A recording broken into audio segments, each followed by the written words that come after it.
காந்தி அப்படின்னு சொன்னால் உங்களுக்கு என்னெல்லாம் ஞாபகம் வரும்? ஏகப்பட்ட விஷயம் ஞாபகம் வரும்.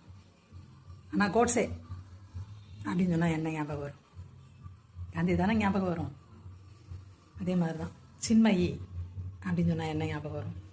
என்னெல்லாம் பாட்டு பாடி வச்சுருக்காங்க அப்படி இப்படின்னு நிறைய ஞாபகம் வரும்.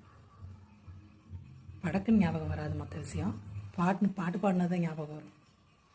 அதே நேரத்தில் வைரமுத்து அப்படி சொன்னோன்னு வச்சுக்கோங்க, சின்மயி தான் முதல்ல ஞாபகத்துக்கு வரும். அவர் எவ்வளோ காலம் என்னென்ன பண்ணி வச்சுருக்காரு, எவ்வளோ பாட்டு. இன்றைக்கி அது எந்த படம், மணிரத்னம் படம் வந்தாலும் வைரமுத்து இல்லைல்லடா அதனால் உன் பாட்டெல்லாம் விளங்காதுடா, ஃபெயிலியர் தான்டா அப்படின்னு சொல்கிற ஒரு கூட்டம் இருக்குது.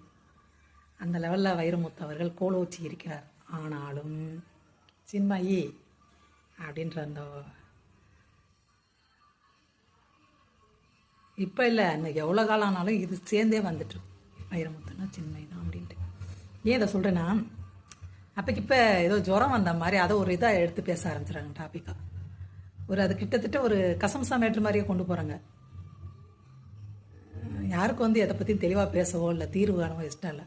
சும்மா ஜனங்களுக்கு அப்போ இந்த மீனுக்கெல்லாம் தூக்கி போடுவோம்ல, தண்ணியில் கிடக்கிற மீனுக்கு, அது மாதிரி ஜனங்களுக்கு ஏதோ ஒன்று கிளுகிழுப்பாக பேசிட்டு போவோம் அப்படின்ற மனநிலையில் தான் வாழ்கிறாங்க. 2 பேருமே ஜெயிச்சவங்க தாங்க. ஆனால் ஒரு இடத்துல வைரமுத்து தோற்று போய் நிற்கிறார். மன்னிப்பு கேட்குறவன் மன்னிக்கிறவன் மனுஷன், மன்னிப்பு கேட்குறவன் பெரிய மனுஷன். இங்கே 2மே நடக்க மாட்டேங்குது. மன்னிக்கிறவங்களும் இல்லை, மன்னிப்பு கேட்குறவங்களும் இல்லை.